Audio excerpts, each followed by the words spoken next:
Hey everyone, tonight we're venturing a little farther from Earth than usual. Not in miles, but in meaning. This story doesn't start with a bang, no countdown, no liftoff, just a shift. Subtle, silent, a force that's been with us since the beginning, starting to forget us, but before we float too far. Take a moment to like the video and subscribe, if this kind of quiet unraveling is your thing, and let me know in the comments where you're tuning in from, and what's holding you to the ground tonight. Now, dim the lights. Let the soft hum of your fan or the quiet outside settle around you, and take a breath. We rely on gravity more than we think, not just to stand or to stay, but to feel real. It tells us where the floor is, where down is. It cradles our oceans, keeps air wrapped tight around the planet, and gives shape to the stories we tell. But what if that pull began to fade? Not vanish, not explode, just weaken. Slowly, imperceptibly, until the world you know, the one where everything falls, starts to drift. This isn't a disaster film. There are no asteroids, no alien invasions, no sudden holes in the sky. Just one constant force, slowly letting go. And what comes next isn't chaos. It's something quieter, stranger. A world that starts to feel like a dream you're waking up from. So get comfortable. Let the sound of the present melt into the background. And tonight, we'll fall into the story of what happens when falling itself no longer makes sense. It starts with the small things. Not the kind of small that makes headlines, but the kind that only engineers, physicists, and very old cats notice. A satellite adjusts its orientation slightly more often than expected. A pendulum in an old observatory swings just a fraction slower. A boy drops a glass of water in his kitchen, and it seems to hang a little too long before it shatters. People don't talk about these things at first. They shrug. They forget. But the data doesn't. In quiet labs and control rooms, numbers begin to diverge from predictions. Not catastrophically, just consistently. A little less weight here, a little longer fall time there. The kind of discrepancies you'd blame on faulty equipment if every piece of equipment wasn't showing the same thing. Planes still fly, people still walk, apples still fall, but everything feels just slightly off. Like you've stepped into a version of your life that's been copied and pasted, but not quite perfectly. Some people describe it as a kind of floating feeling, as if their bodies are a second behind their movements. Others say they've been dreaming more vividly, sometimes waking up with the sensation of hovering above their beds. Doctors blame stress, sleep disorders, unresolved anxiety, but gravity doesn't care about diagnoses. It just keeps fading, gently, invisibly, inevitably. One of the first places to feel it in full is a sky elevator platform tethered above the Indian Ocean. A technician there, named Ray, logs an anomaly. The tension on the main cable is down by 0.03%, barely a blip, but it stays down for hours. Then a full day, then 2. Ray sends the report and goes back to work. He doesn't know that 10 other technicians across the world have noticed similar readings. None of them connect the dots, because who would think to question gravity? That's like questioning time or breath or memory. And yet, the change grows. In classrooms, physics professors begin to silently adjust experiments, removing disclaimers about local variations. In gyms, personal trainers comment on people lifting heavier than usual.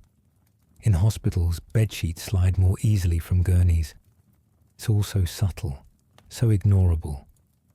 Until one morning, in a quiet village in Chile, an old man named Joaquin stands from his chair and doesn't quite come back down. He floats, not high, not dramatically, just a few centimeters off the ground, long enough for his granddaughter to scream, long enough for his coffee to remain in its cup, sloshing without spilling, long enough to know that something has changed. The footage goes viral within minutes, but it's dismissed almost as quickly, called a hoax, a trick of angles, CGI. Because it has to be. Gravity doesn't just fade. It holds the oceans in place. It keeps moons in orbit. It writes the laws of motion. It's the one silent hand we never see, but always trust, or used to. Across the world, animals begin acting differently. Birds fly lower. Bats cluster near the ground. Dogs stare upward with a kind of nervous confusion, as if they can sense a ceiling that's no longer there. And then, somewhere near the Arctic Circle, an avalanche begins, not with a roar, but with a whisper. Snow simply slips, not faster than normal, not deeper, but with no sound, no weight, just a silent sheet gliding downhill, like breath over glass. Scientists begin using the word drift more than they should. It appears in press briefings, in late-night interviews, in headlines written to calm but not inform. And yet, in basements, in attics, in quiet corners of apartment buildings where people lie awake and stare at the ceiling, the feeling grows. Things are not holding like they used to. Shoes feel looser on the floor. Shelves wobble under items they once held with ease. Gravity is still here, but it's distracted, like a parent half watching a child, like a conductor slowly lowering their hands mid-symphony. And in that pause, in that soft retreat, the world begins to rise. Somewhere in Nevada, a truck driver watches dust swirl in a patch of sunlight and notices it's taking longer to settle than usual. He doesn't say anything, just frowns and keeps driving. On the other side of the planet, a group of astronauts aboard a low-orbit research station begins logging muscle loss faster than expected, even with daily workouts. The onboard physician notes it in a log, tags it for analysis, and moves on. No alarms, no emergencies, just patterns. Patterns that grow.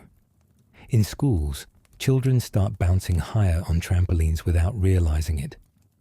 Football games result in longer hang time. High jumpers begin breaking records they hadn't trained for. Coaches are impressed.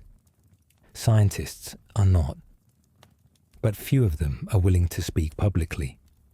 Because how do you tell the world that something so fundamental, so quiet, so invisible, is quietly walking away? People aren't built to notice what isn't pushing on them. We respond to pressure, to friction, to noise, not to absence. And that's what this is, the slow arrival of absence. One by one, elevators begin to need calibration. Drones drift farther than intended. Liquid fuel ratios in rockets are adjusted slightly, again and again, with no clear explanation. The numbers are still within margins, but margins weren't designed for mysteries like this. In an underground lab beneath the Swiss Alps, a physicist named Amara stares at a pendulum that no longer returns quite to its starting point. She recalibrates, checks the sensors, switches equipment. Same result, each time. The swing is slower. The arc is wider. It's not wind. It's not magnetic interference. It's something else, something deeper. Amara doesn't tell her colleagues, not yet, but she starts sleeping in the lab, just to watch, just to be sure. Meanwhile, in downtown Tokyo, a set of scales at a shipping center begin displaying inconsistent weights for the same packages. Not by much, 0.5% at most, but enough that the supervisor orders new hardware. The replacements arrive. The results stay the same. Across oceans, in high-altitude observatories and sea-level laboratories, strange readings begin to overlap, and still, no one says the word. because to say it would be to admit its possibility. That gravity, that most loyal of forces, mythfire might not be permanent. And then someone does say it. A quiet email chain begins between 4 international physicists, each located on different continents. Each of them thought they were alone in their suspicions. They aren't. They compare logs, simulations, models. Each one shows the same trend, a subtle decline in gravitational strength, not uniform, not instant, but real. They publish nothing. They contact no agencies, not yet. Because how do you raise the alarm for something that most people will never feel, but that everything depends on? How do you explain that buildings don't fall, but they settle differently? That bridges hold, but sway longer? That your body still stands, but doesn't feel quite as heavy? One of the scientists, Lee, based in Vancouver, begins measuring how long it takes raindrops to reach the ground during light storms. They fall slower now, just slightly, but they do. Lee records thousands of drops, then 10,000. The numbers are clear. She begins writing. A manifesto, maybe. Or a warning. She doesn't know what to call it, just that it feels important. Elsewhere, a violinist in Prague notices that the notes of her instrument don't resonate through her chest the same way. The vibrations feel weaker, like sound traveling through air that's too thin. She plays on, but she remembers. Memory becomes the new metric, the way the couch used to sink, the way feet used to feel against the stairs, the way you used to fall asleep under your own weight, pulled gently into the mattress. Now there's a sense of lifting, as if sleep carries you upward instead of down. People notice it in dreams first. They're floating more, flying more, waking up with their limbs curled in air. Scientists, philosophers, and poets begin to agree on one thing. This is not a malfunction. It is a transition, and transitions are slow, until they're not. For now, the world keeps pretending. Trains run, planes land. Gravity holds because it must, but the truth is already spreading. Not through news reports or official memos, but through the quiet language of everyday life. A coffee mug that almost floats off the edge of a desk. A book that thuds slightly less when dropped. A child who jumps just a little too high and laughs, not knowing why. And somewhere, beyond the atmosphere, Earth's gravity well begins to loosen. Not break, not vanish, but loosen, as if the planet is sighing out a force it's held for too long. No one knows why. No one knows what comes next. Only that the pull is changing, and the world is beginning to feel it. By the 3rd week, no official statement has been made. Gravity still exists, but not quite as it did. Scientists are cautious, governments are silent, and the public adjusts. Most people don't notice anything more than a passing oddity. A vase that took longer to fall, a coin that spun forever on the floor. But beneath that surface of routine, something deeper is shifting. People are sleeping more, or not at all. Complaints of vertigo spike. In subways, commuters sway while standing still. Gyroscopes begin returning noisy data. In California, a team at the Jet Propulsion Laboratory quietly disables several auto-stabilization protocols on satellite guidance systems. They were overcorrecting. In Moscow, an aerospace researcher runs recalibration simulations late into the night and starts sketching what orbital decay might look like if gravity continued weakening at its current, gentle slope.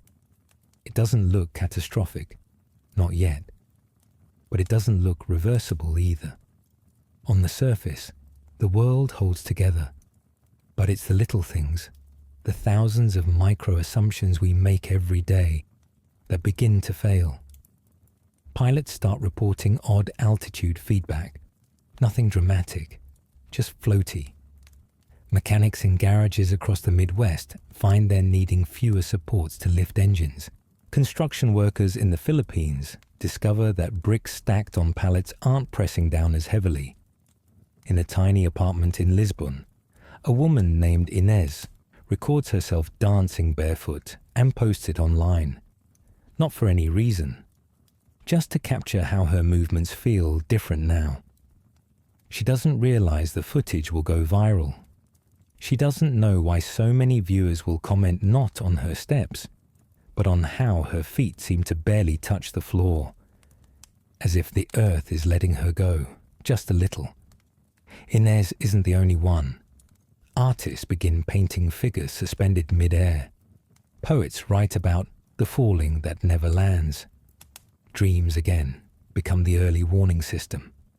Across cultures, people share similar stories of floating rooms, endless stairwells, halls with no ceiling. There's no fear in these dreams, just a sense of softness, detachment, displacement without pain, but also without control. High above, satellites begin to drift slightly from projected paths.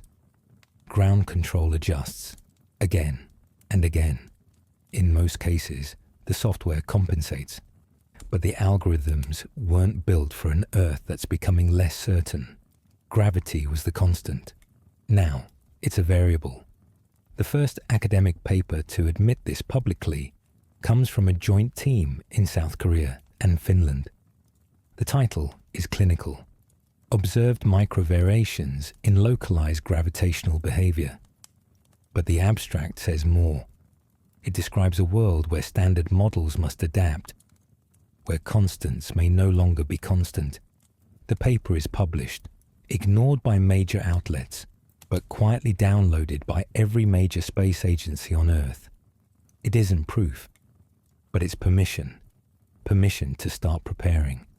Not for collapse, not for escape, but for change. Meanwhile, people in their homes begin to feel it emotionally, if not physically.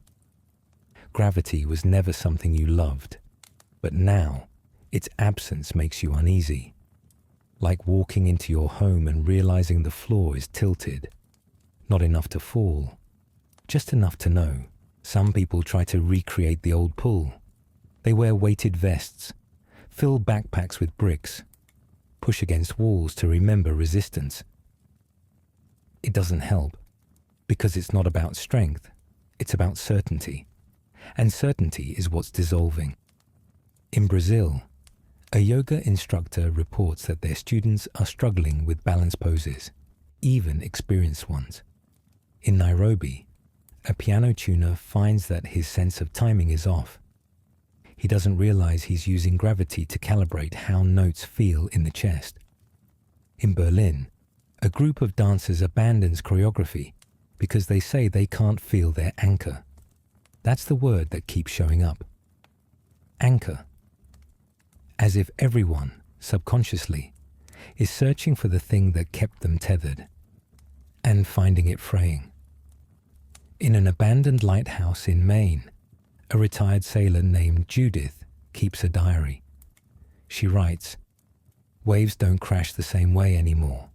They arrive slower. They fold instead of break. I feel like I'm floating even on land." Her words will be discovered months later, long after most people begin to accept what's happening. But for now, no one's sure what to believe. The world hasn't fallen apart. Power grids hold. Planes still take off and land. But 1,000 unspoken instincts. The way you place a cup, the way you lean into a door, the way you expect your feet to press against stairs. Those are the things that falter. The world remains in place, but we do not feel placed within it. And that feeling, once rare, is spreading. There is no formal announcement, no televised address, no alert system. Instead, it begins with a term: gravitational fatigue. A phrase coined by a researcher in Buenos Aires and quietly adopted by scientific communities worldwide. It doesn't explain the phenomenon, but it gives it a name. a container to pour uncertainty into. Articles appear in niche journals. Conference talks shift their focus. Aerospace companies begin ordering redundant control systems, not for safety, but for feel. They want to restore the sensation of mass, of force, of pressure. Because even machines are built with expectations, and those expectations are failing. In schools, physics teachers rewrite lesson plans, not because Newton was wrong, but because Earth is changing the terms of agreement. The equations still work, but their constants are less constant. The acceleration due to gravity, long held at 9.8 meters per second squared, now returns a decimal too long to remember, and growing. It's not fear that spreads, it's disorientation, like trying to read a book where the font changes mid-sentence. The world almost behaves, but not quite. In India, monks in the Himalayas report that their meditation practice is different, not harder, just less grounded, as if breath escapes upward instead of settling. In a theatre in Marseille, an acrobat falls during a routine not from imbalance, but from misjudging the floor's relationship to her body. She isn't injured, just confused. Her coach tells her to trust the ground, but that's exactly what she can't do anymore, because trust is built on repetition, and repetition is failing. At the same time, deep sea divers begin returning to the surface with strange symptoms. Not decompression sickness, but something else. Something tied to how pressure is distributed through muscle and bone. In Tokyo, architects quietly revisit their blueprints for skyscrapers. Not for collapse concerns, but because elevator systems are overcompensating. Cables too tight, brakes too slow. And on the rooftops, people report something strange, a feeling of buoyancy, of being more at ease higher up than closer to the street, as if the earth itself is thinning. Gravity hasn't disappeared, it's just fading, like a photograph left too long in sunlight. Still there, but less defined, less sure. In Houston, an astrophysicist named Colin records a private video diary each night. He speaks softly, not because he's afraid, but because the air feels too still for volume. He says, "I used to think of gravity as a law. Now it feels like a promise, one the universe is slowly breaking." He ends the entry by placing a heavy book on his desk, watching it, waiting for it to move. It doesn't, but he still doesn't trust it. Across the world, therapists report rising cases of depersonalization. Patients say they feel untethered, as if watching their own lives from a distance. Gravity isn't just a force. It's a story we tell ourselves about belonging to the Earth. When that force weakens, so does the story. And when the story weakens, identity begins to shimmer. In Sao Paulo, a young woman films herself crying in her apartment because her reflection doesn't feel heavy enough. She can't explain what she means, only that her face in the mirror looks like it might lift away. In New Zealand, a family installs rubber grips along their hallway walls, not for safety, but because walking feels less certain now, like swimming on land. They don't tell anyone. They think they're the only ones. They're not.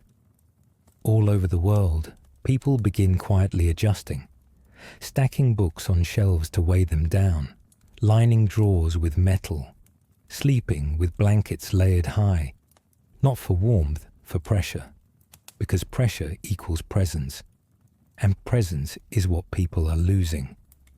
In space, astronauts aboard the International Station report something peculiar. The sensation of microgravity, once familiar, now feels off, less neutral, more directional, as if even here, hundreds of kilometers above the surface, the Earth's pull is less persuasive. They don't panic, they adapt, Astronauts are trained to adapt, but their instruments confirm the feeling. The gravity well is changing shape. In Africa, migrating animals shift routes, not away from danger, but toward a pull they can no longer feel. Herds move in wider arcs. Birds hover longer before committing to flight. Somewhere in the Pacific, a flock of seabirds circles endlessly for hours before finally descending, as if unsure where the surface is. In London, a philosopher writes an essay titled "The Slow Collapse of Down." He argues that gravity was never about mass alone, but about the agreement between space, body, and memory. When one weakens, all must renegotiate. The essay spreads quietly through forums and blogs. It becomes a kind of unofficial gospel for those who feel what they can't explain. And then, one night, an old man in Kyoto leaves a message on his granddaughter's voicemail. "I woke up and couldn't feel the bed," he says. "It was there, but I was floating in myself, not physically, but in thought, as if my mind was lifting off its own spine." He chuckles, apologizes for being poetic, and tells her he loves her. The message becomes a relic, a timestamp, because around that time, something changes again. Not a collapse, not an event, but a crossing, a threshold passed, one that doesn't announce itself, but is felt, like the difference between a boat anchored in shallow water and one gently pulled out to sea, still floating, still steady, but no longer attached. Earth remains, cities stay lit, oceans stay contained, but above and within the story is different now. Gravity is no longer a background constant. It's a presence slowly walking out the door, leaving behind only memory and a question. How do we live in a world where down is no longer certain? With the tides behaving like second-guessing thoughts, the world begins to shift around their silence. Maritime schedules are no longer printed in weekly charts, instead updated hourly. Oceanographers stop trying to predict and start listening. Hydrophones planted across the seabed pick up unfamiliar pulses. Not sounds of life, but the echoes of hesitation. Water, like everything else, is learning to move differently. In Venice, gondoliers notice the canal's lag. Water that once ebbed with certainty now hesitates at corners, unsure of slope, of path, of depth. Small fountains in plazas begin spitting water at uneven rhythms, not because of clogs or pressure, but because the force that once pulled the spray back to the basin is weaker. It floats just a fraction too long, just enough to shimmer in place before descending. In Iceland, geothermal vents lose force. Not pressure, not heat, but trajectory. The upward steam curls too wide, disperses too easily. Scientists build models that suggest gravity has slipped below a threshold required to maintain the internal tensions that give Earth its pulse. That idea spreads. Gravity as a kind of heartbeat. And now the beat is faint. The phrase low gravity pulse state enters circulation. It's not a diagnosis. It's a mood, a global sense that something essential has become quiet. Not dead, not dying, just dim. People begin to describe the world in new temporal terms. Not before and after, but pre-pulse and post-pulse. A teacher in Canada divides her science lessons this way. Her students understand without needing explanation. The ocean, meanwhile, responds in waves, not large ones, but strange ones. Low swells that extend across absurd distances. A single wave off the coast of Madagascar is later tracked, curling past Australia, then slowing somewhere near California, not because of landmass or friction, but because of indecision. It has no center. It loses itself in motion. Surfers who once read the water like poetry now find it unreadable. The ocean is no longer a sentence. It is a pause. Buoyancy begins to betray swimmers. Life jackets perform too well. People float higher. Some describe the water as thin. Pools feel deeper, but not because they are. Just because your body no longer sinks the same. Children splash and rise too fast. Lifeguards become more cautious, not for fear of drowning, but because nobody knows how breath and balance work in water that forgets to press back. In Singapore, desalination plants slow production. Engineers report that gravity-fed systems no longer deliver pressure with reliability. Filters clog not with debris, but with inertia. Water does not fall, it waits. This change in flow triggers problems in agriculture. Irrigation fails in regions built on tilt and timing. Crops on sloped terraces wither while flatlands remain waterlogged. It is not drought, it is doubt. In motion, in fall, in flow. Farmers adapt quickly. They install pumps in places that once needed none. Fields are re-leveled. But everyone understands these are patchwork solutions for a wound not yet visible. The sea is not angry, but it is uncertain. And uncertainty in a system this large becomes its own force. Marine life responds. Jellyfish bloom in numbers never seen before, not because of heat or acidity, but because their structure thrives in drift. Octopuses move to shallower waters. Deep-sea fish rise toward the surface. Fishermen pull up strange catches, not alien, not monstrous, but misplaced.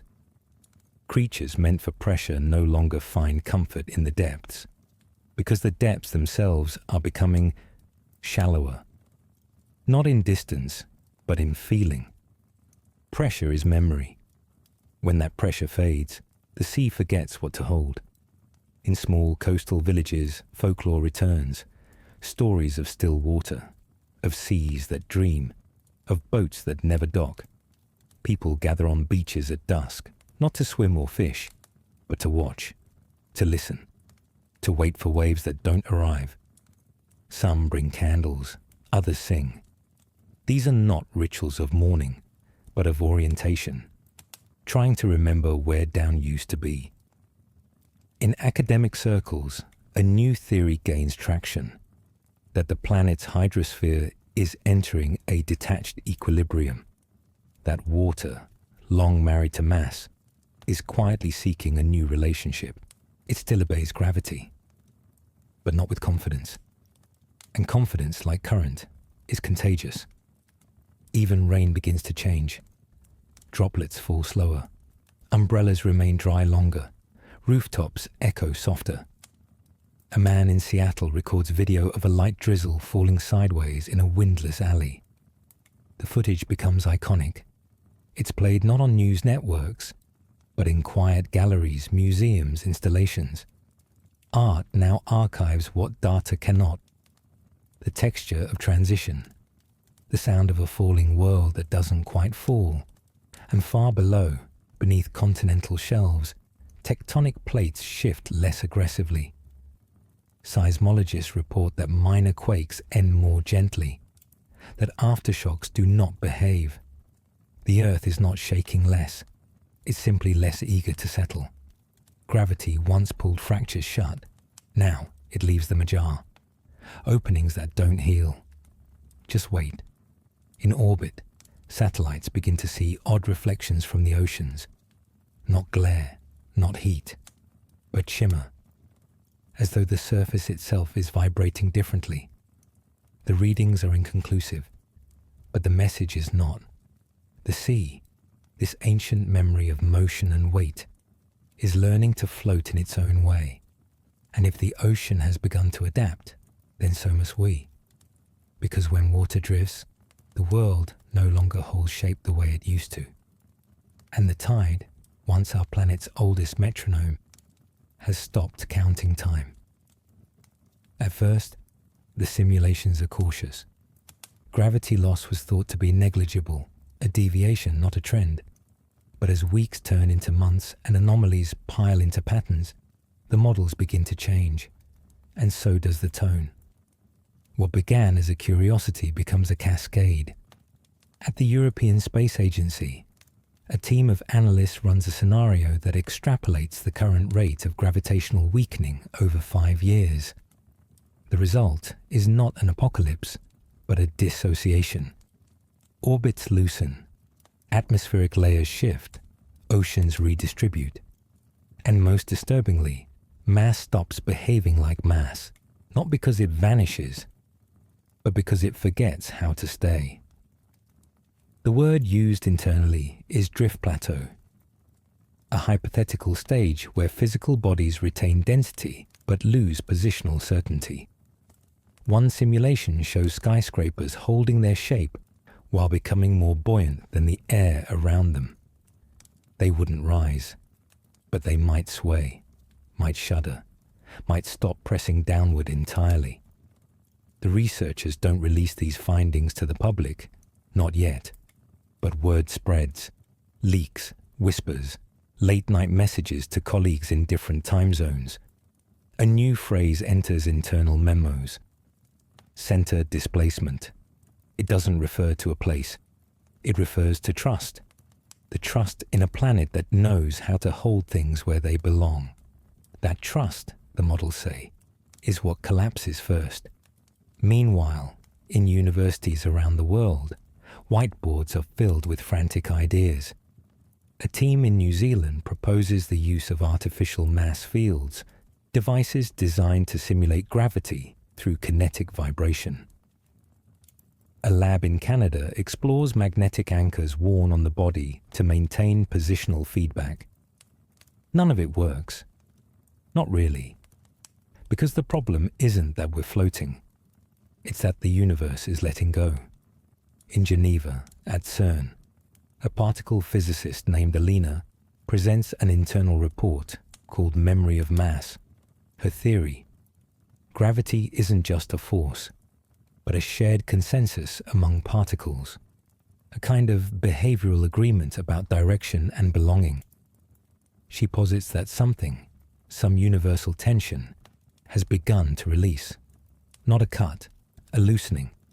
Her colleagues scoff, but she receives messages from others, from Japan, Argentina, Nigeria, all describing similar intuitions. That gravity is less like a law and more like a conversation we're no longer invited to. The idea gains traction in fringe circles, podcasts, forums, late-night talk shows. Words like gravitational coherence, field amnesia, and pull latency enter popular vocabulary. No one agrees on what's happening, but everyone agrees it is happening. In response, institutions begin making backup plans. They don't call them that, but documents are drafted, contingencies written. Space agencies discuss the long-term viability of low-orbit habitats stabilized by artificial spin. Engineers in Norway propose cities built into canyons, not to escape danger, but to preserve depth. Mining companies, oddly, are among the first to act. They increase investment in underground infrastructure, not for resources, for weight, for grounding. One executive says in an interview, "The surface is no longer loyal. The deep earth still remembers how to hold." The quote becomes famous. It's printed on posters, shirts, even etched onto walls of new sub-level transit systems. The deep earth still remembers. In psychology journals, articles appear about gravitational grief, the slow mourning of certainty. Patients describe dreams of floating rooms, untethered lives, memories that drift upward and scatter. Therapists adopt new language. Grounding becomes more than metaphor. It becomes treatment. People are prescribed pressure, weighted blankets, heavy suits, submersion tanks. More and more, presence is measured by how deeply you can feel your body pull down. But down is changing. And with it, so is everything we use to define location. GPS systems begin reporting minor inaccuracies. centimeters at first, then inches. Not due to satellite failure, but to reference drift. The Earth's gravitational signature, once uniform, now fluctuates like weather. Cartographers release advisories. Topographic maps may no longer reflect actual elevation. The phrase geoloose is coined. A place where coordinates are true, but gravity is not. These zones multiply, first in high-altitude areas, then unpredictably. A mountaintop in the Andes feels heavier than a valley. A plateau in Mongolia feels lighter than the air above it. Tourists report strange sensations. Locals develop rituals. In Kathmandu, a tea vendor builds a rock circle beside his stand. Not religious, just grounding. Customers step inside, take a breath, then order. It becomes a tradition. And slowly, those traditions spread. Rock gardens, floor plates, gravity wells dug by hand and filled with iron. Not to function, but to feel. The models keep running. More are built, some public, most not. One in South Korea shows the solar system 30 years from now, every orbit just slightly imperfect. Planets still circle, moons still spin, but the paths aren't tight. They fray like threads pulled loose from a fabric. The sun holds them, barely. But what if the sun too forgets to pull? That idea is forbidden, but it lingers. In lecture halls, in war rooms, in dinner conversations, a slow fear, not of falling, but of no longer knowing where down is, not being held, not being caught, just floating, in silence, without center, without end. As the simulations become darker, the world becomes softer, not in comfort, but in volume. People speak more quietly. Footsteps echo differently. Cities sound hollow, as if space between objects has widened. A teacher in Kyoto notices that her chalk no longer presses the same way to the board. Her students don't mention it, but they begin turning pages more slowly.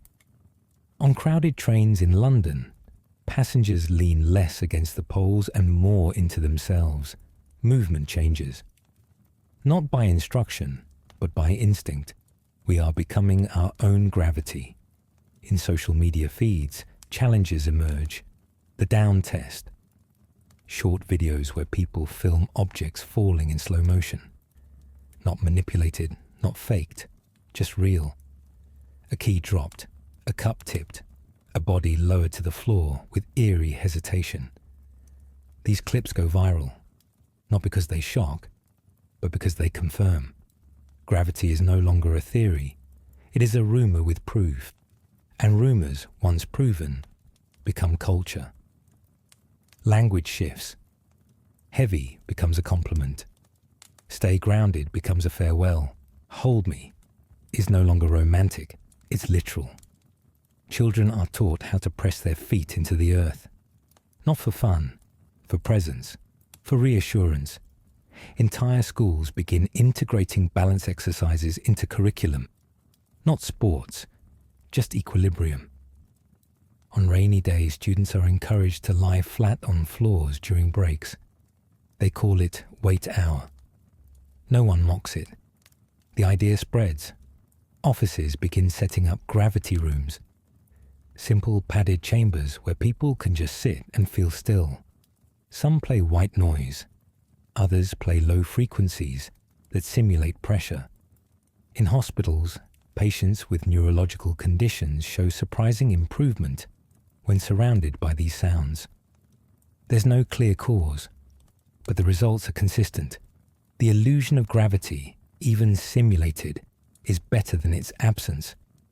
In underground shelters and sub-basements, groups begin holding vigils, not out of fear, but gratitude.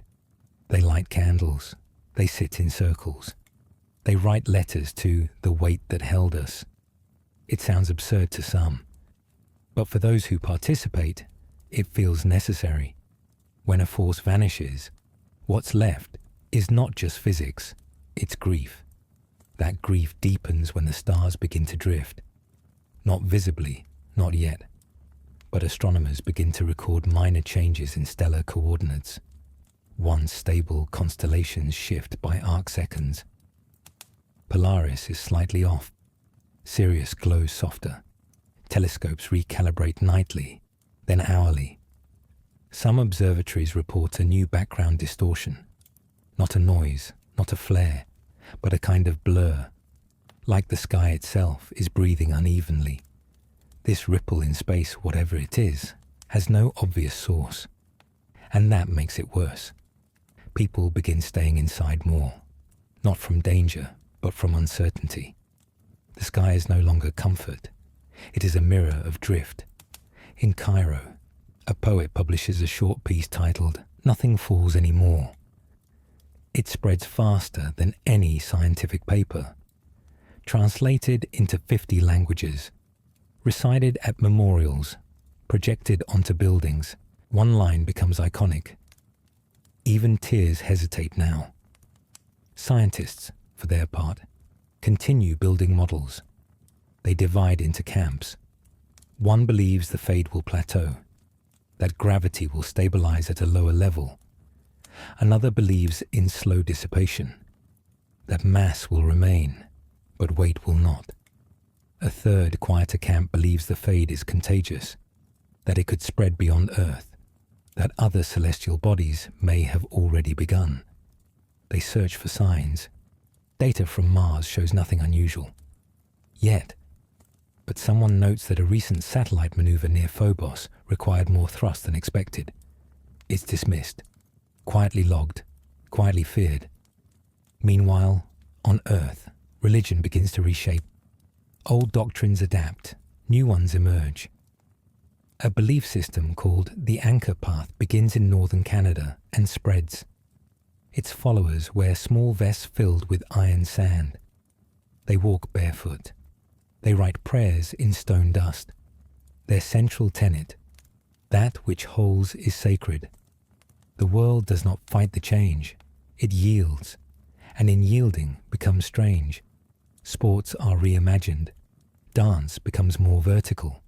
Art shifts into textures. Weight you can see. Sculptures designed not to move. Paintings made with stone pigment. Photographs of objects pinned to surfaces, labelled not by name, but by weight. A single image, a child's shoe on a brick. Captioned, 4.2 newtons. It wins every prize. Because it says everything. The models continue. They show futures with drifting rivers, with floating fog that never lands, with people who carry mass but no center. Futures where architecture is rope and hook, where humanity becomes a species of climbers, builders of harnessed worlds. Not floating, but tethered, always tethered. And perhaps that is the next great adaptation, not to restore the pull, but to replace it with connection. A global network of touch, of contact, of agreement.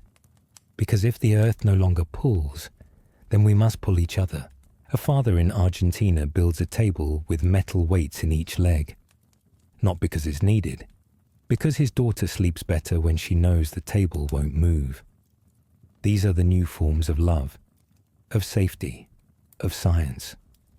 The models end with no apocalypse, just drift. A gentle slide away from the known. No edge, no crash, just a slow, upward forgetting. And as one researcher writes in the margin of a classified document, maybe we were never meant to fall. Maybe we were always meant to float. But only now have we started to remember. There is a moment, and it is never the same moment twice, when a person begins to feel not just the absence of gravity on their body, but the absence of gravity in their life. It doesn't arrive with a symptom. It arrives with silence, the kind that lingers after a sound should have returned. A door that closes but doesn't echo. A step that doesn't quite land. At first, people think it's memory, that they're misremembering how rooms used to feel, how floors used to press back. But it's not memory that's wrong. It's presence. The now begins to lengthen, not stretch, not delay, but float. Events no longer anchor themselves to context. You get up from bed and forget which direction you meant to walk. You stand in the shower, unsure whether you've already washed your hair. You sit at a table and feel the plate slide slightly forward. Not physically, but in time. This sensation spreads. In diaries, people begin writing the same sentences twice. In hospitals, patients misreport the sequence of symptoms. Therapists describe it as perceptual dislocation, but it goes deeper than that. The present is no longer dense enough to hold itself together. Time, once held down by weight, begins to wander. In Buenos Aires, a woman named Sofia films herself blinking slowly in her apartment. She plays it back and notices something uncanny. The footage looks paused, even when it isn't. Her eyes move, her mouth twitches, but everything else feels suspended. She posts it online. The comments are filled with people saying they've experienced the same thing. That video, mirrors, even reflections in puddles have begun to betray the feeling of flow. Gravity, it turns out, was not just a spatial force. It was temporal glue.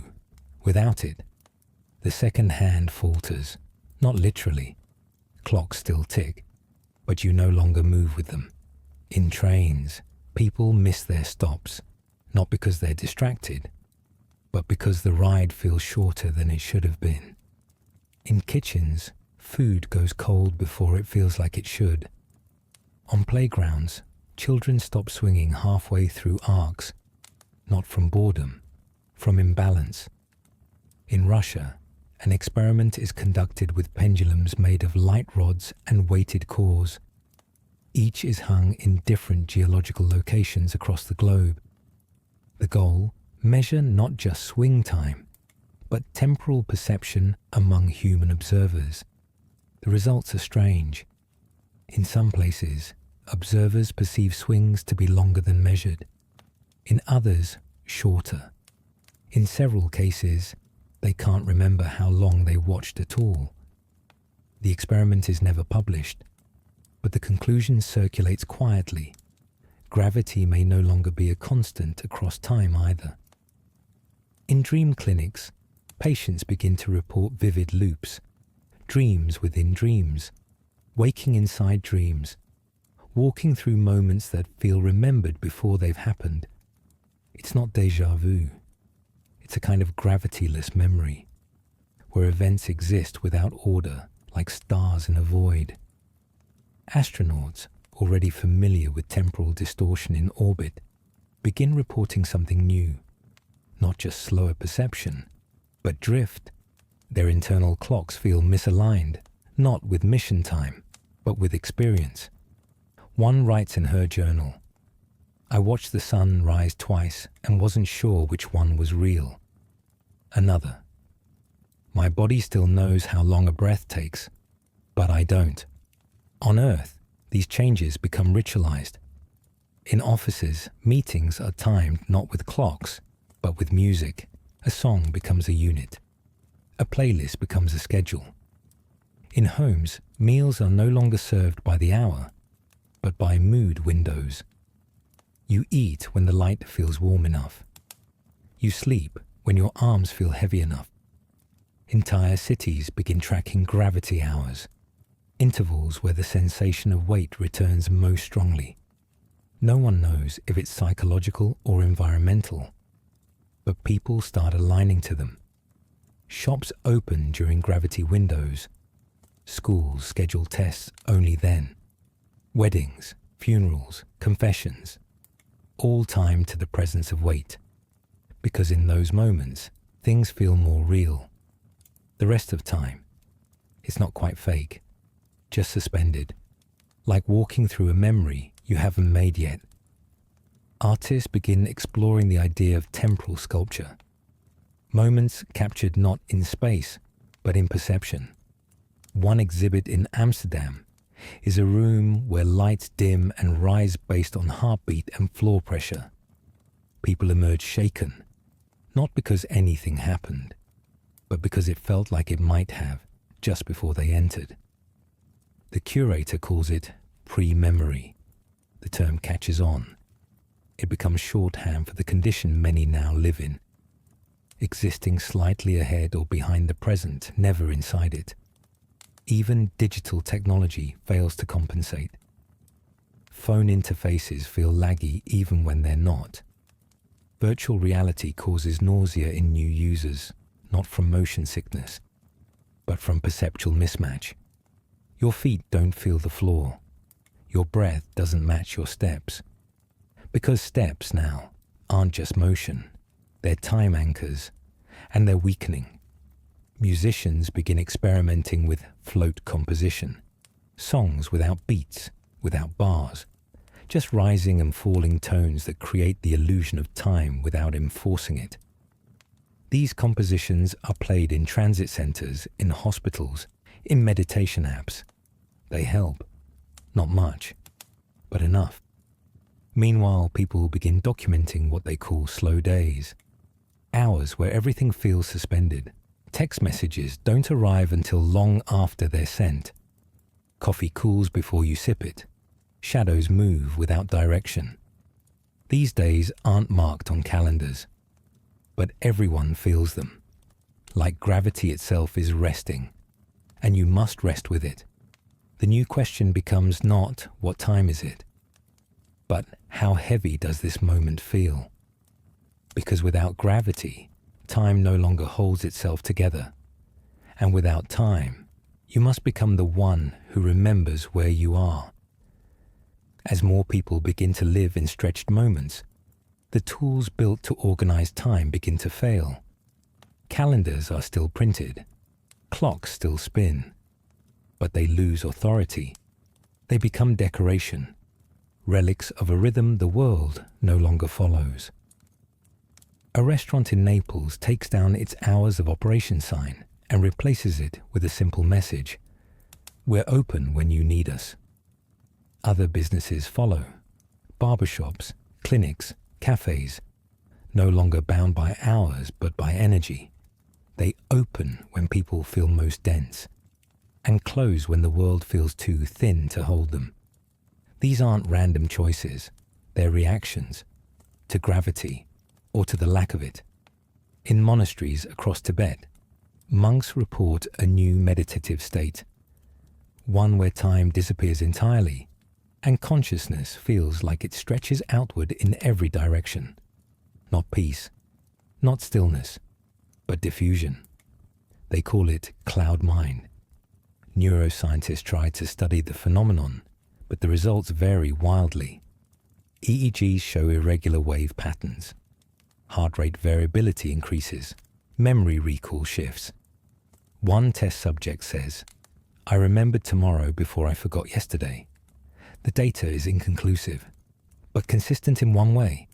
The brain, without gravity, becomes more fluid, and in that fluidity, identity flows. People stop introducing themselves with age. "I was born before the quiet," they say. Or, "back when coffee still steamed quickly." Time becomes relational, not numerical. You are not 34. You are 7 years into the slow pull. Birthdays are replaced by wait days, moments when your body feels more solid than usual, and you choose to mark your presence.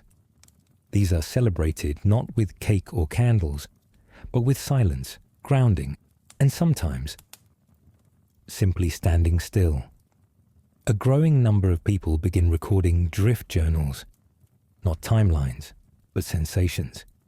Each entry begins with a single word: heavy, light, unanchored, settled, followed by a paragraph describing what the world felt like that day. These journals are traded like postcards, exchanged between strangers across continents. A global archive of feeling.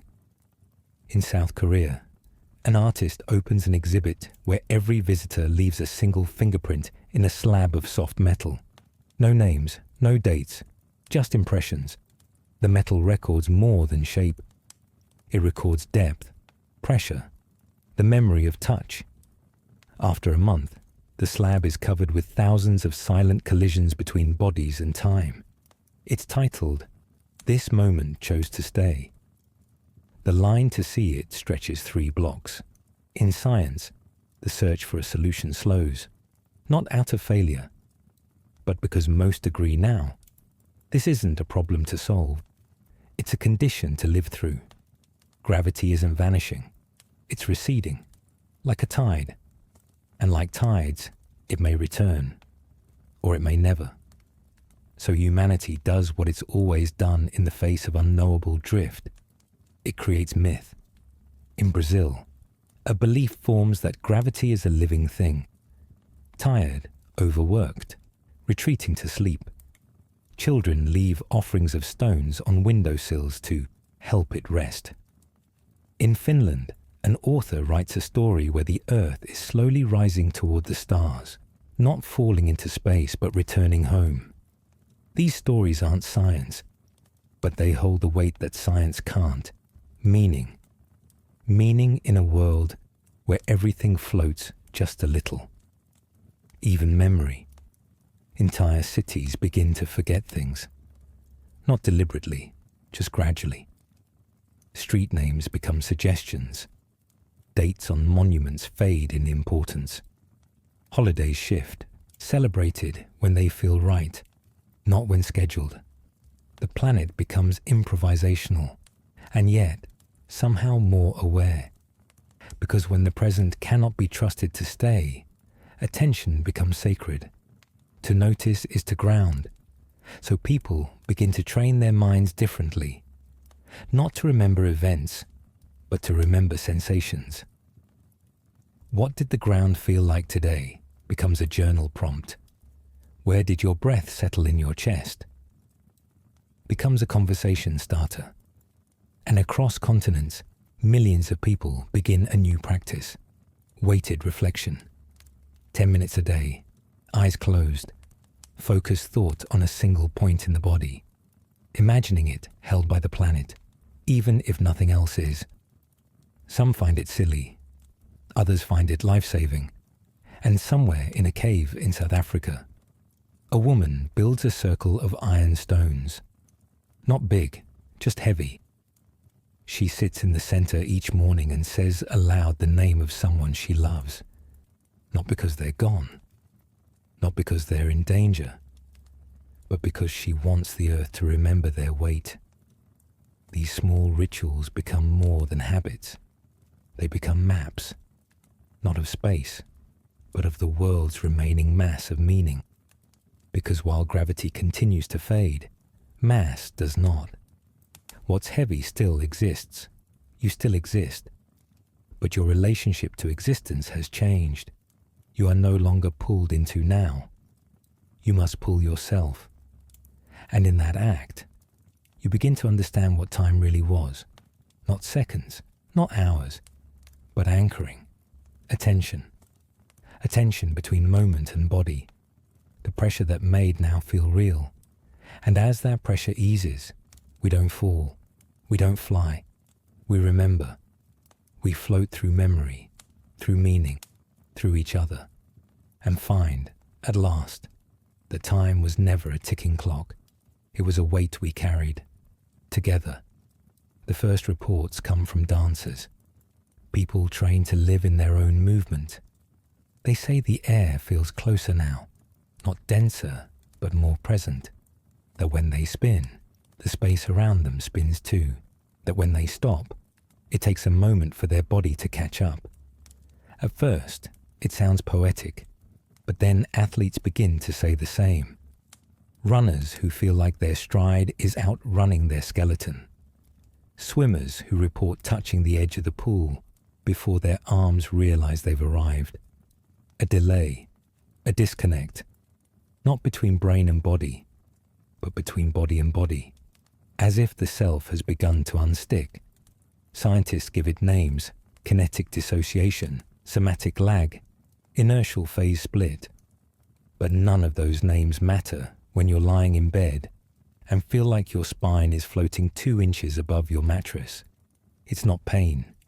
It's not fear. It's absence. The presence of not being in the place where you are. In homes around the world, people begin describing the same thing. They can still feel their body, but not as one. Fingers feel distant. Legs feel lighter than lungs. Heads seem to hover. Some report that their thoughts no longer sit behind their eyes, but drift just above or just to the side. Others feel multiple centers. One in the chest, one behind the neck, one somewhere just beyond the skin.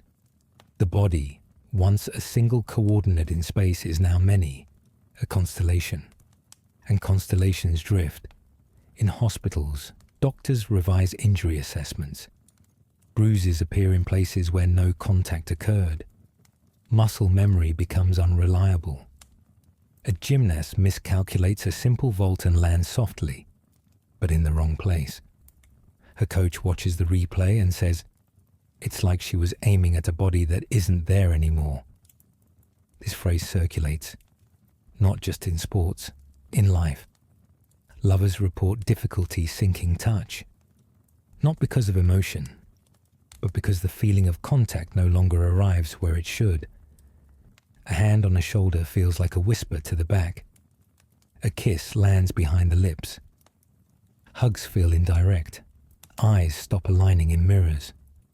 You look at yourself and feel slightly offset, as though your reflection is truer than your position. A musician in Prague writes a piece where no note plays where it struck. Instead, each tone emerges a fraction later, and not from the instrument, but from somewhere nearby. Audiences weep without knowing why. The performance becomes famous. It's titled, "My Body Forgot Me." In therapy rooms across cities, people say they no longer trust their hands, not because of what they do, but because of where they are. "I know they're attached," says one patient, "but I don't feel like they belong to me right now." This is not psychosis. This is gravity starvation. For centuries, gravity has stitched the body to the ground, to space, to the self. It was the silent reassurance that your breath stayed inside your ribs, that your shadow was you, that your fingers ended where the world began. But now that pull is loosening, and the body begins to forget its borders. Architects respond. Furniture is designed to enclose. Couches with high walls. Chairs with weighted panels. Beds that cradle instead of support. New materials are invented. Fabrics with embedded pressure fields that simulate gravitational tension. Wearing them doesn't make you heavier, but it makes you feel contained. That feeling becomes the new luxury, not softness, not strength. Containment. Being somewhere entirely. A hotel in Berlin markets itself as a place where your feet still remember the floor. Guests report the best sleep of their lives, not because of rest, but because their dreams stayed inside their heads. Meanwhile, schools adjust how they teach anatomy, not as a fixed diagram, but as a flexible range. "You are here," one textbook says, with arrows pointing to 3 overlapping silhouettes. Meditation apps include new features, body mapping exercises that help you locate your center, not metaphorically, literally. Each morning, you check in with your weight. Where are you today? Where are your arms? Where are your thoughts? The answers change daily, but asking helps. In lower orbit, astronauts begin using tethered bodysuits, not just for stability, but for identity. Without the suits, some report losing track of themselves. One says, "My foot touched my face and I didn't know whose it was." Not hallucination, just loosened coherence. On Earth, similar symptoms arise in deep-sea divers. Those spending extended time underwater report feeling stitched back together upon surfacing, as if pressure reclaims them. Therapists begin prescribing pressure therapy, not for trauma, for orientation. People lie beneath weighted sheets, while low-frequency sound pulses through the floor. It doesn't cure the drift, but it quiets the echo, because drift leaves echoes. of motion that didn't happen, of presence that wasn't fully present. Some people become obsessed with tracing them. Phantom motions, they're called. A turn of the head you didn't make. A step forward that your body skipped. They're not ghosts, they're memory slips. Your brain remembering where gravity used to be, and your body trying to meet it halfway. One neurologist calls them soft echoes of certainty. A poet in Chile writes, "I felt myself blink twice, but only blinked once. The second blink belonged to a version of me that was slightly elsewhere." This poem is quoted in medical journals because nothing describes it better. The body is still here, but no longer singular. It is a suggestion, a series of approximations, a self, softly outlined, gently scattered. And as the chapter ends, one thing becomes clear. You are not floating. You are fraying, not falling apart, but unraveling. Thread by thread, sensation by sensation, until even the weight of your own name feels like something you must relearn every day and carry with both hands. In the absence of a clear center, the body begins to invent new ones, not anatomical, emotional, symbolic. In Argentina, a practice called anchor mapping spreads. Each morning, individuals place one hand on their chest, one on their stomach, and close their eyes until one of those hands feels heavier. That's their center for the day. They write it down. Some draw symbols, others wear colors. The ritual isn't about science, it's about sovereignty, a way to claim the space your body might otherwise forget. Elsewhere, tech companies step in. Wearable gravity simulators, small, silent motors that vibrate in patterns designed to mimic inertial pull, become wildly popular. They don't restore gravity, but they create the illusion of location. Some models sync with breathing. Others use GPS and time of day data to adjust the pattern dynamically. Users say they feel more present, more coordinated, more real. But these technologies, like all simulations, have limits. They help, but they don't restore.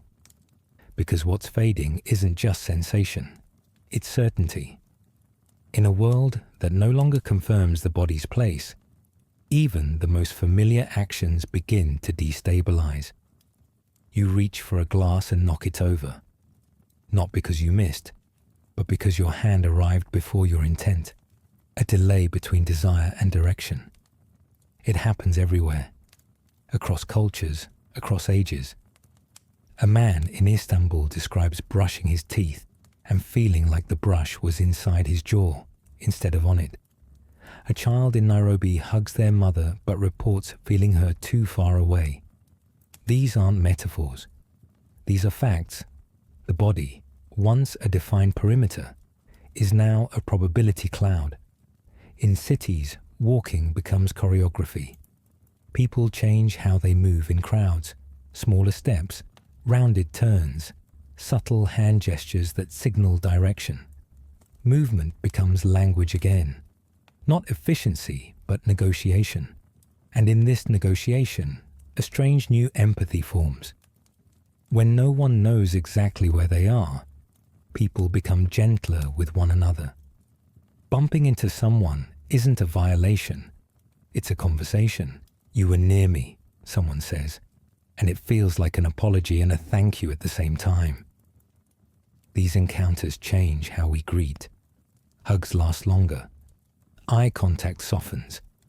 Hands linger in handshakes, not to dominate, but to reassure. "You're here," they say without speaking, and so am I, for now. In Japan, a tradition called body bells begins. People wear tiny weighted chimes around their waist or wrists. The bells don't ring often, only when motion is sudden or uncentered. The idea is to train awareness, to remind you gently when you've drifted from yourself. Children learn it first, then elders adopt it, then cities embrace it. Subways in Osaka develop quiet zones, where only body bells are allowed to sound. The effect is haunting and grounding. In literature, a new genre emerges: displacement fiction. Stories that take place entirely inside sensations. Characters who float through scenes, uncertain whether they're dreaming or remembering or simply being. These stories don't follow plot, they follow gravity, or the lack of it. One best-selling novel includes a single paragraph repeated on every page, slightly altered each time. I am still here. I think. I was. It becomes a mantra for a generation. And beyond fiction, the scientific community finally accepts a shared conclusion. The fade is non-linear. It doesn't progress evenly. Some regions lose gravitational coherence faster. Others stabilize.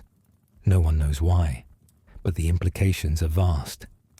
One theory suggests that consciousness itself may be influencing local gravity fields, not causing the fade, but reacting to it in ways that subtly alter mass perception in return. A feedback loop, where the body responds to drift by drifting more, where thought becomes spatial and space becomes thoughtful. This idea terrifies physicists and delights poets.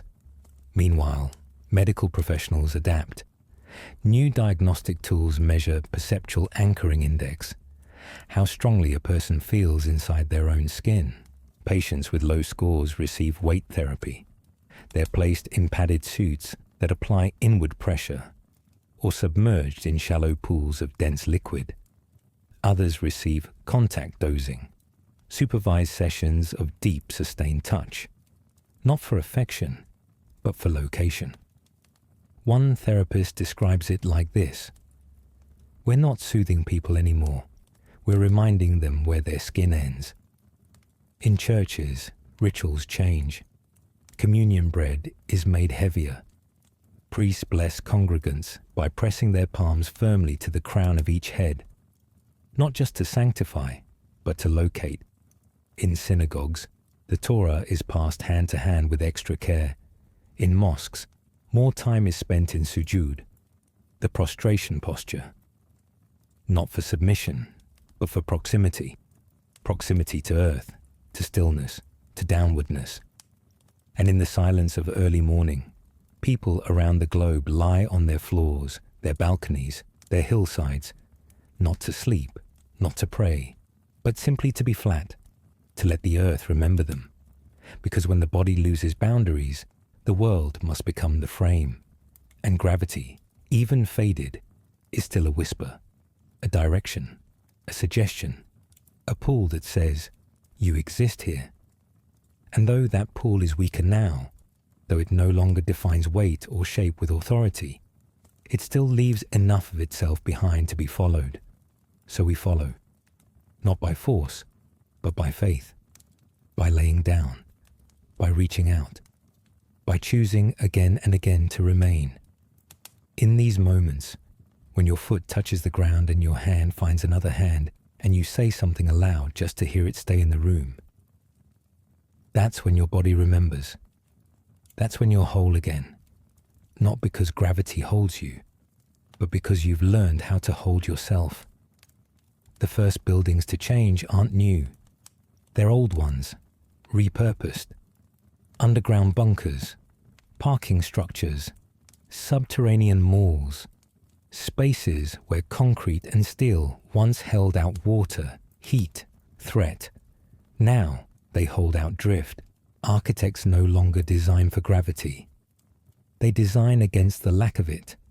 Foundations are no longer anchored to earth by mass, but by memory, reinforced with vibration fields, electromagnetic tension rings, and artificial ballast cores designed not to hold structures down, but to simulate downwardness.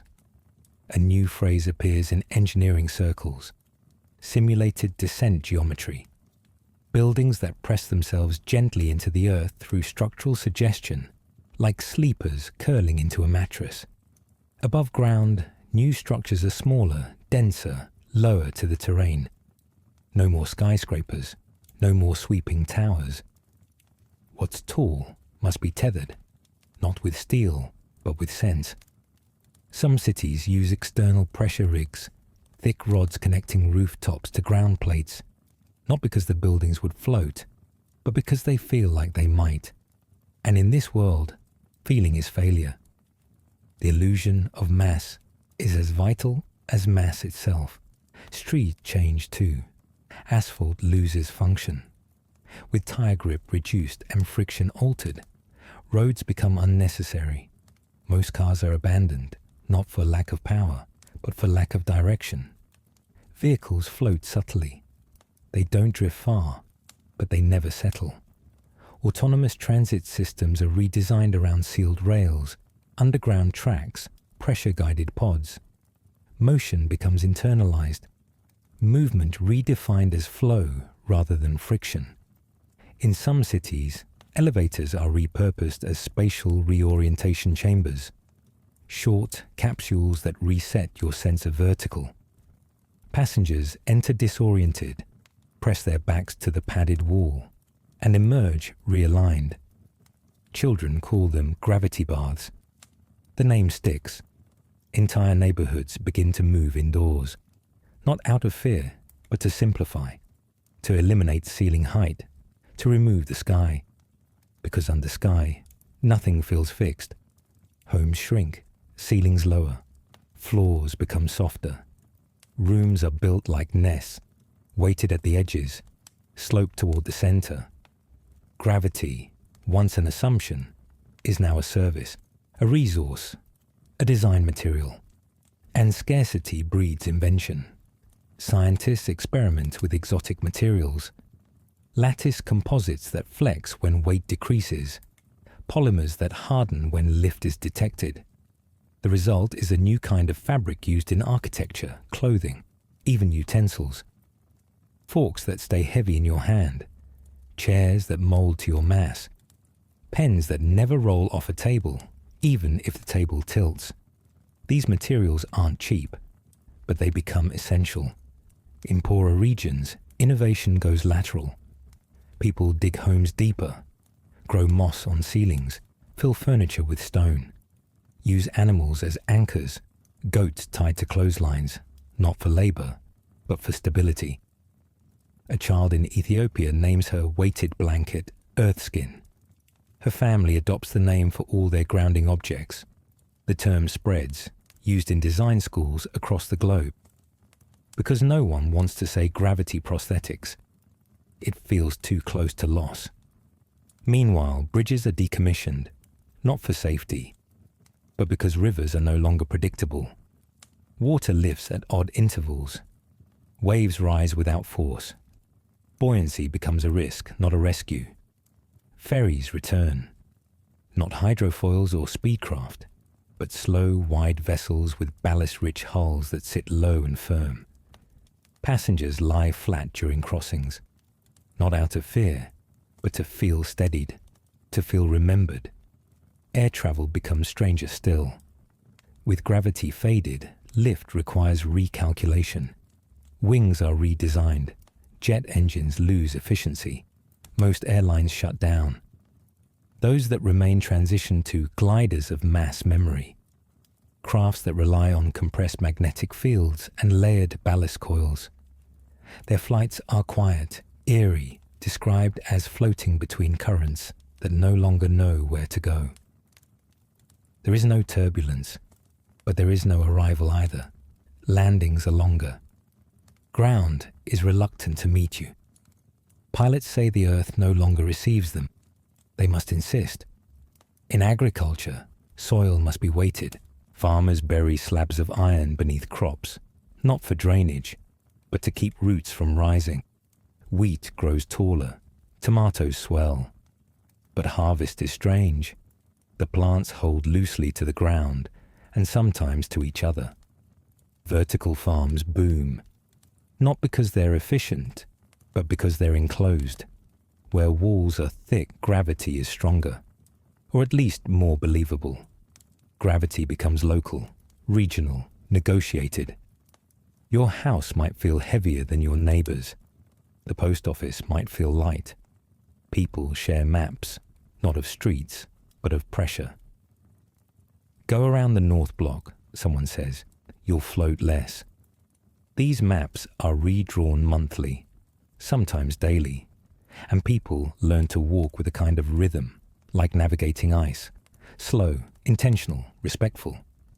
Cities adopt new signage, not just stop or yield, but heavy zone, vertical instability, and settle here. The last sign is found everywhere: parks, schools, courtyards. It marks spaces with the strongest gravitational persistence. People bring chairs, books, lovers. They don't speak. They sit. They breathe. They remember how to be still. And then they rise again. Not upward, just onward.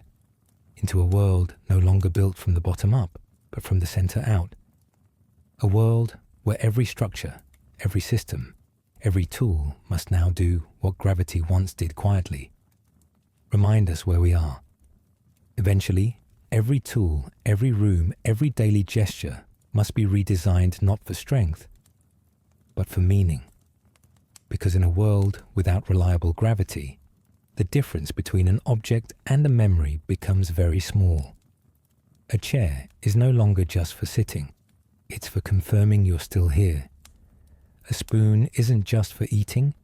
It's a tether for the hand.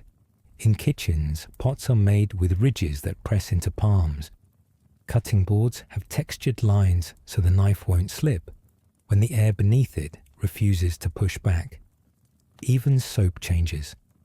Bars now come with metal cores to feel denser, more convincing, more present. Children's toys are heavier. Blocks made of sand metal composite, not foam. Dolls with ceramic hearts. Rattles tuned to a deeper frequency. Not for play, for resonance. Because sound, unlike gravity, still carries weight. That becomes a design principle too. In Germany, apartment buildings are constructed with embedded subwoofers in the floors. Low frequencies hum faintly at all hours. Not loud enough to hear, but enough to feel. These vibrations create a sense of mass through pressure differentials in the body. Residents sleep better. Elderly tenants fall less. The builders call it quiet mass. The idea spreads. Bridges hum. Hospitals vibrate. Even backpacks are sold with sonic plates stitched inside. Every step plays back a small note, reminding the wearer of motion. Students in Seoul wear these to exams. Not for focus, for cohesion. Because learning requires location, and location requires belief. In Brazil, artists begin to paint with weight in mind. They use pigment mixed with magnetic dust, applied in thick, uneven strokes. The paintings don't just show shape, they pull. Standing in front of them makes your chest feel heavier. They aren't beautiful, they're convincing. Museums install them in galleries shaped like deep wells, circular, sunken, with padded floors. People walk downward into the art, not to see it, but to stay. And staying is the new currency. Cities begin rating themselves by gravity retention index. London is a 3.8 hold, Seoul 4.1. Johannesburg fluctuates weekly. The ratings don't measure physics, they measure perception. They tell you how much your body will believe in itself while standing there. Tourism shifts accordingly. People no longer travel to see, they travel to settle. A cliff in Sardinia becomes famous because visitors report. It makes their bones feel heavier. The rock itself is nothing special, but the way it presses back matters. Pilgrimages are made. Campsites are built. People pay not to climb the cliff, but to lie down beside it. And in one such campsite, a man records a message to his daughter. I don't know what kind of gravity you'll grow up with, but I hope there's still something that reminds you how it felt to belong to a place. The message goes viral, not because it's profound, but because so many people forgot that's what gravity was all along. A way to belong. And now that it's fading, everything must be redesigned to whisper the same thing. In schools, students stop learning maths by numbers. Instead, they carry objects for a week and write how each one felt. A stone, a spoon, a cup of water. One child writes, "The cup didn't want to be held, but the stone did." This becomes a poster in classrooms worldwide. Meanwhile, engineers release a material called GRX11, a programmable polymer that responds to absence. When placed in low pressure or low gravity zones, it stiffens, expands, and emits a deep, inaudible pulse. It's used in shoes, gloves, helmets, and in sculpture. An artist in Poland builds a towering spiral of GRX11 plates inside a cavern. The closer you walk to it, the more it tightens, firms, vibrates. People call it the spine. No one knows if it's art, therapy, or a new kind of cathedral. And then, someone builds a home entirely upside down. Not as rebellion, but as experiment. Inverting floors and ceilings, hanging beds from support beams, chairs bolted above. The result? Comfort. Because in this world, vertical is no longer sacred. It is a choice. And when up and down become negotiable, you stop designing around certainty and start designing around trust. Trust that the room will hold you, that the chair will not leave you, that the walls will remember your outline when you stand still. Entire fields emerge from this philosophy. Memory architecture, anchor acoustics, emotive mass design, not about safety, about sensation, making sure the objects you live with make you feel more localized, more real. In space, orbiting stations undergo similar revisions, not because astronauts float, they always have, but because now, for the first time, floating is no longer safe. The fading of Earth's pull creates resonance even out there. Instruments drift more than expected. Docking procedures are rewritten, handholds are weighted, and the human voice, recorded in open space, begins to sound thinner, less defined. Radio engineers fix this with layered compression, not for clarity, for gravity. And on Earth, humanity quietly learns the same lesson. When the real becomes unstable, you must design the believable, not to fool the body, but to give it a place to return to, a cup that stays on the table, a handrail that holds, a door that resists, not because the world is still heavy, but because we remember how it felt when it was. And in that memory, we build, not to lift the future, but to hold on to what's left of now.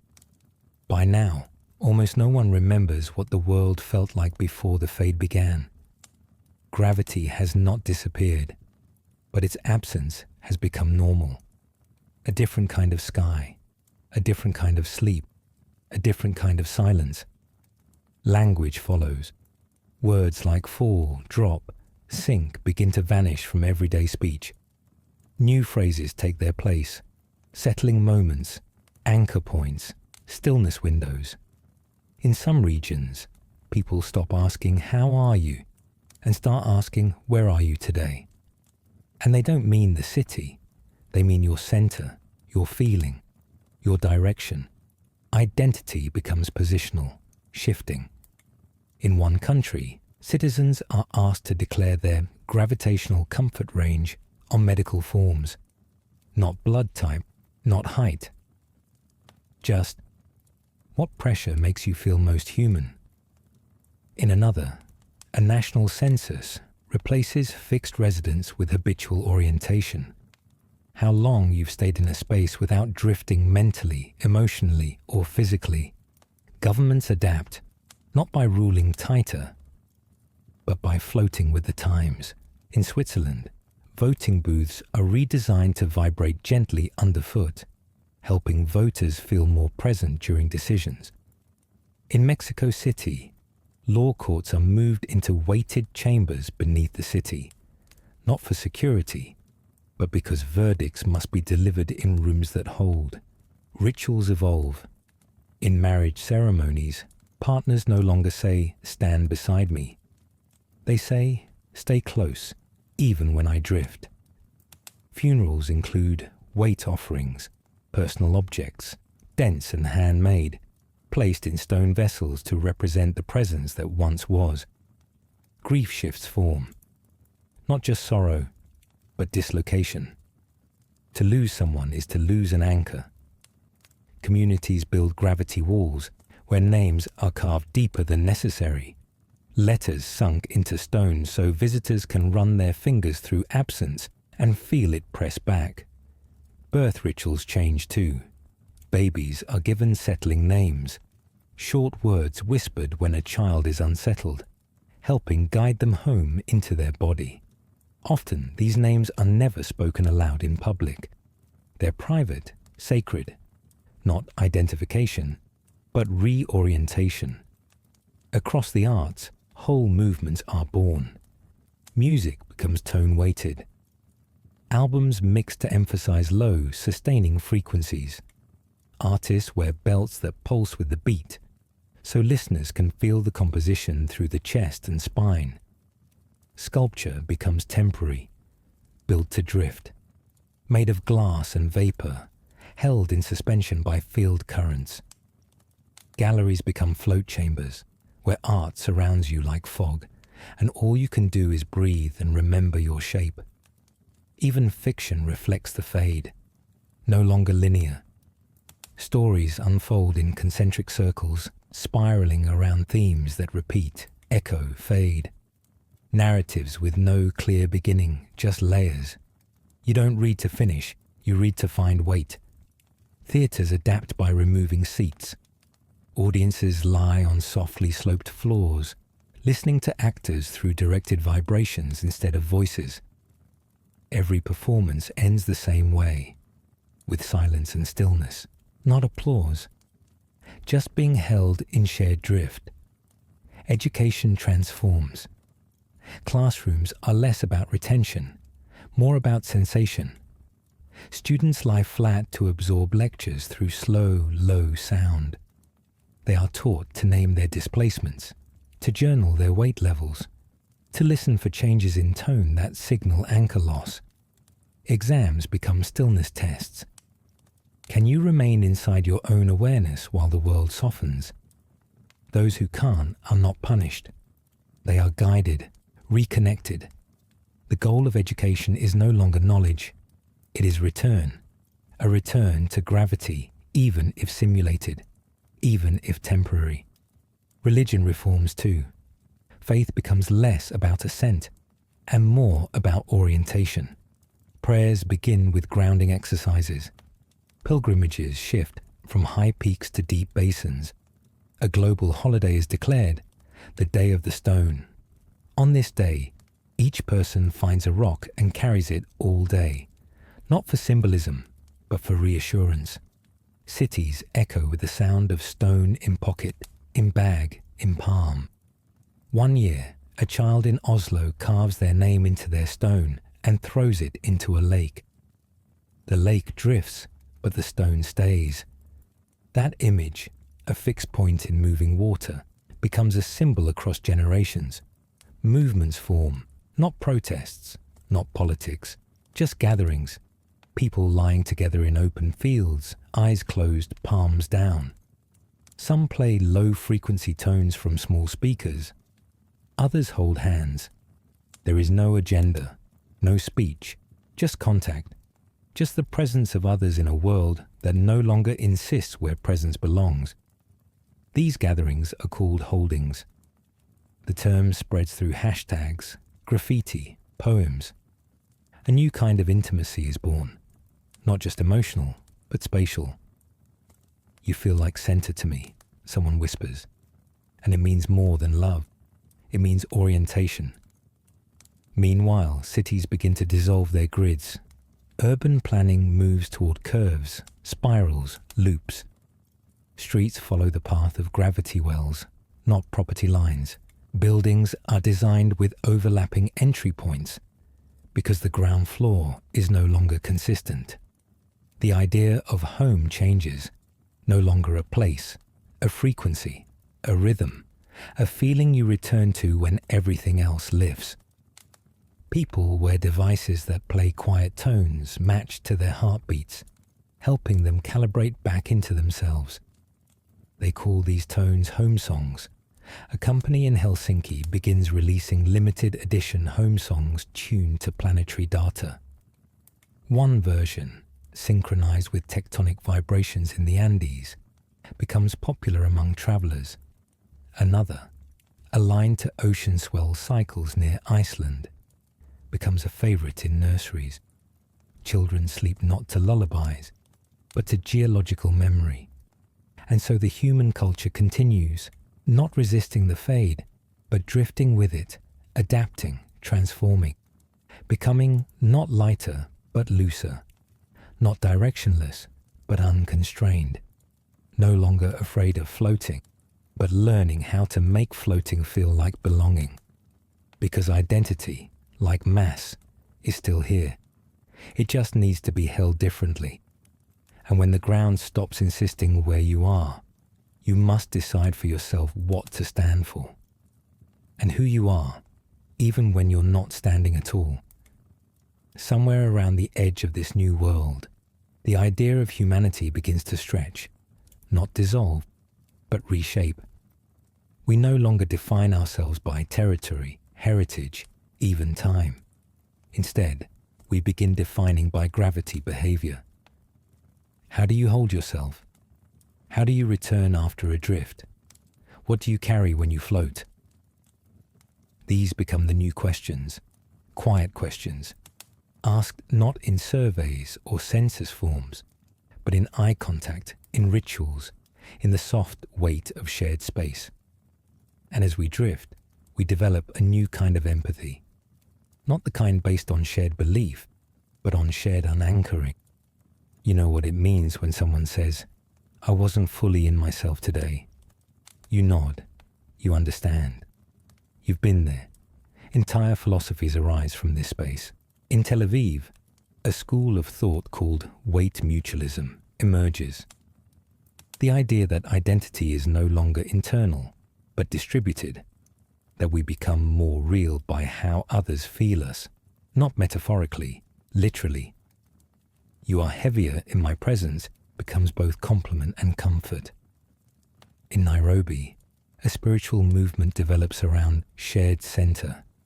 Its members gather weekly to synchronize breath, movement, and gaze, not to worship, but to synchronize gravity perception. They believe that when enough people align, they create a pocket of remembered mass. And sometimes, the floor really does feel firmer, the air quieter. These alignments are mapped, studied, sometimes dismissed, but never ignored, because the world no longer functions by certainty. It functions by consensus fields. What is real becomes what we agree to hold together, and so we hold. New cities are built with this in mind. Entire districts designed not around ownership or density, but harmonic balance. Blocks arranged in spirals with focal gardens at their core, weighted by stone, memory, ritual. No fences, no property lines, just collective stewardship.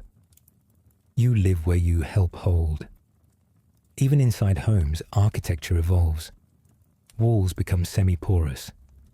Panels that respond to body heat, vibration and breath. When you walk through your space, it responds in kind. A soft nudge here, a vibration there, telling you are still in contact. Beds begin to include pressure domes, not to hold you down, but to return your outline to you as you sleep. People wake with tears, not from sadness, but from coherence. "I remembered my skin all night," one woman writes. "I didn't float out once." Clothing, too, becomes expressive, not in color or cut, but in calibration. You wear garments not just for warmth or modesty, but for reference. Shirts with internal seams that press inward. Belts that vibrate with pulse feedback. Shoes that whisper low tones as you walk, reminding you of your weight. These are not luxuries. These are identity tools. And in time, they become ceremonial. In weddings, couples exchange garments instead of rings. Their tuned fabrics designed to echo each other's breath patterns, to feel as one when all else moves. In funerals, mourners wear unbalanced shoes, one foot weighted, the other light, to walk with the sensation of absence. In these small gestures, new ethics emerge. Not rules of behavior, but practices of recognition. You do not interrupt someone mid-drift. You wait. You offer presence, not correction. You never say focus. You say anchor gently. And when someone tells you they feel too light to stay, you do not ask why. You sit beside them. You speak softly. You remind them who they are by remembering them aloud. You made tea yesterday.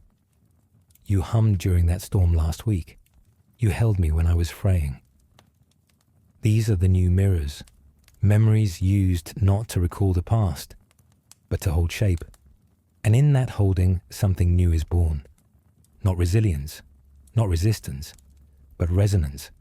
A human tone, low, slow, steady, that can only be heard in the presence of another. Across cultures, this tone is discovered, shaped, studied. Choirs no longer sing lyrics, they hold tone fields. Groups of people aligned in sound, eyes closed, bodies still, building a gravity too soft for instruments to measure, but strong enough to keep a room from unraveling. These tones are recorded and shared like weather forecasts. High drift expected after 3 p.m. Resonance holding strong in the North Quarter. Downtown lost tone. Gather quietly. Entire systems emerge around the care of tone. Families hold evening tones together. Offices open with low chorus. Travelers hum together before long trips. Not because it's required, but because being near a familiar tone field makes people feel whole, like a coastline reappearing from fog. And in this softness, humanity begins to drift not apart, but into formation. Not structure, but pattern, like birds in uncertain wind, like islands in slow tectonic flow. We no longer define our species by biology or language or history. We define it by response. When the ground faded, we didn't scream, we didn't dig, we didn't fight. We listened, we softened. We learned to press inward instead of down, to carry weight not in bones but in presence. And presence, it turns out, is stronger than stone. Because even now, even here, where gravity is memory and memory is sound and sound is the only map we trust, we are still finding each other, not by where we stand, but by how we stay. There comes a point when no one speaks of gravity anymore, not because it's forgotten, but because it no longer needs naming. It has become part of the quiet, like air, like dusk, like breath you hold before sleep. The pull that once held oceans, buildings, bones, stories, it's no longer strong enough to define, but strong enough to remember. And memory, by now, is the new architecture. You walk through a city not guided by roads, but by patterns of echo, resonance, and shared tone. The floor hums beneath your feet, not to support you, but to remind you that you have feet at all.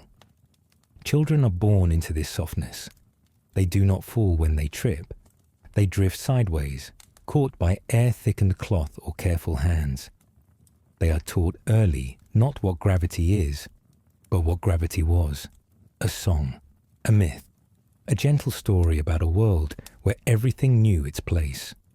They listen, then float away to play, already rewriting the myth with laughter. Elders tell these stories not with regret, but with awe. We lived inside a weight once, they say, and we thought it would last forever. but they smile when they say it, because it didn't last. And still, they remained. The world didn't crack or shatter. It simply loosened. And when it loosened, we held tighter, not to the ground, but to one another. In this late stage of the fade, the earth has not collapsed.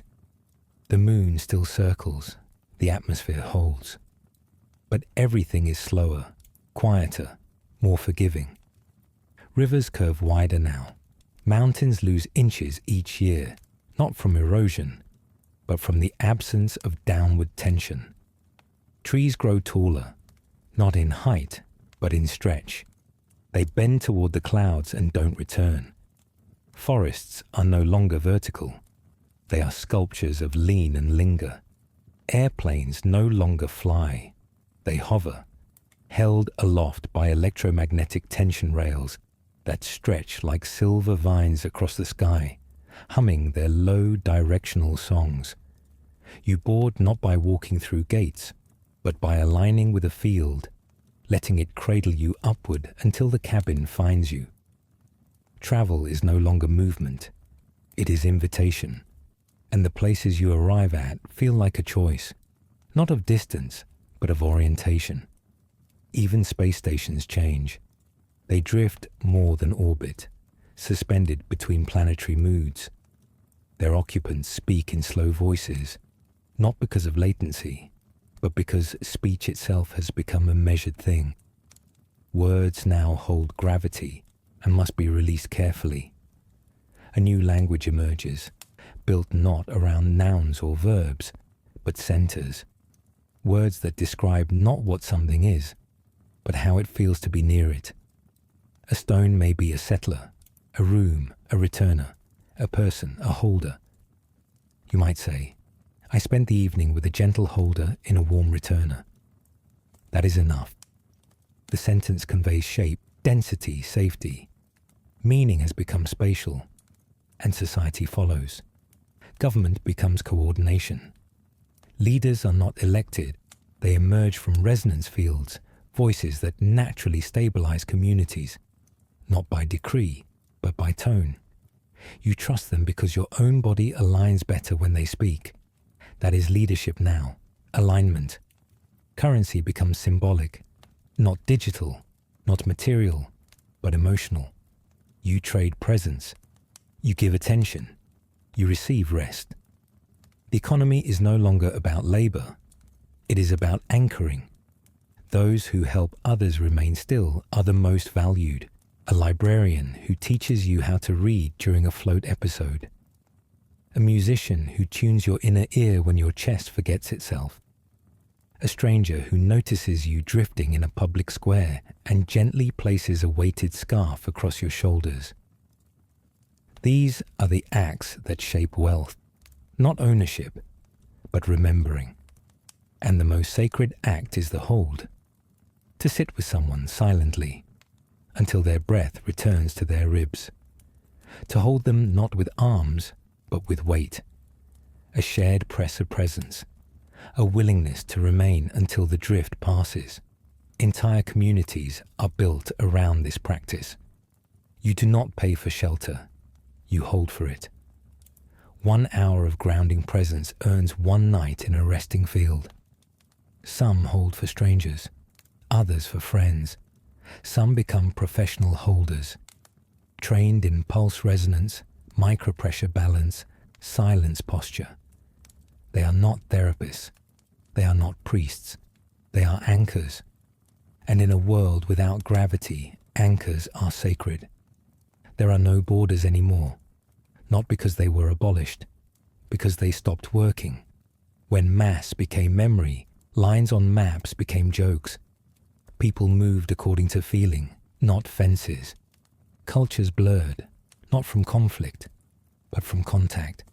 You learned someone's origin by how they drifted, by what made them still. And so a new history began. Not a record of who did what, but of who remained, who stayed still long enough to help others return. That's how legacy works now. Not invention, not conquest, but orientation. And at the center of all of it, Earth itself, still spinning, still holding, still whispering its slow, ancient song of downwardness. We don't hear it much anymore, but we feel it, in moments, in pauses, in the shape of rest, when everything else lifts and something, however faint, and says, "You are still here." At the edge of this new existence, something else begins to change. Not the body, not the structures, but the mind. Not as damage, as permission. The human brain, once tuned to pressure, weight, and resistance, now learns to think without vertical. Dreams become broader. Thought becomes spherical. Memory no longer runs in lines. It blooms in pulses. You remember someone not by time or place, but by how their presence once pressed gently against your shoulder. Names lose importance. The feeling remains. Schools teach children how to shape thought with direction. Not what happened, but which way did it move through you. Emotion becomes fluid architecture. Love is no longer fire or storm. It is described as a low, steady gravity that doesn't need to be returned, only shared. Language is still spoken, but most meaning lives in tone. 2 syllables are enough when they arrive at the right resonance. Entire conversations happen between glances. The old world, the one ruled by mass and motion, has become legend. Museums preserve it in small rooms. A bowling ball suspended from a string, a photo of a waterfall, a pair of shoes with scuffed soles. Visitors walk past these artifacts in silence, not because they don't understand them, but because they do, intimately, even now, even still. Because no matter how far we drift, we carry the memory of what it meant to fall, not as punishment, but as pattern. The old gravity was not cruel. It was consistent. It gave us our first stories. Apples dropping, knees scraping, rain running down windows. It taught us what hurt and what healed. And even now, with that pattern softened, we continue to build from it. Like a song remembered not by its notes, but by its rhythm. That rhythm is still here, in every shared stillness, every breath matched, every moment when 2 people pause in the middle of motion and simply remain. This is what civilization has become. Not a collection of cities, but of centers. Not organized by land, but by lull. Places where reality feels slightly denser, where drift slows, where minds align, where silence deepens. These are the new capitals, fields, plateaus, forests, chambers, built not for productivity, but for orientation. And orientation now is everything, because with no gravity to point you downward, you learn to define direction by what you move toward. A song, a person, a warmth, a tone. Pilots who drift between planetary bodies describe their journeys not by distance, but by return fields. It felt heavier near Europa. The vessel softened as we passed Saturn's shadow. We re-entered not through atmosphere, but through memory. These are not poetic metaphors. These are navigational terms, because in a universe without certain pull, your path is determined by what resonates with you most. The science of spaceflight becomes the art of recall. Ships don't push through space. They are remembered into motion, guided by tuning their fields to the places that still sing of weight. Earth is one of them, not the strongest, not the most stable, but the most known. You don't come back here for gravity. You come back because it remembers your shape. Every molecule of this planet still holds a faint echo of pressure, a muscle memory of down, a quiet promise that if you stay long enough, something in you will settle. That's why some never leave. They walk slowly through softened cities, tend moss in grounded gardens, sing low tones into stone caverns. not because they fear the stars, but because they've chosen a different kind of orbit, an inward one. These people are called settlers, not in the colonial sense, in the anchoring sense. They are the ones who choose to hold, to remain, to sing the old pool back into the land, note by note, heartbeat by heartbeat. And because of them, and because of everyone who learned to stay without weight, the world has not ended. It has changed. It has drifted. It has learned. And in doing so, it has revealed something gravity once made hard to see, that we are not defined by how we fall, but by how we hold each other, ourselves, the moment.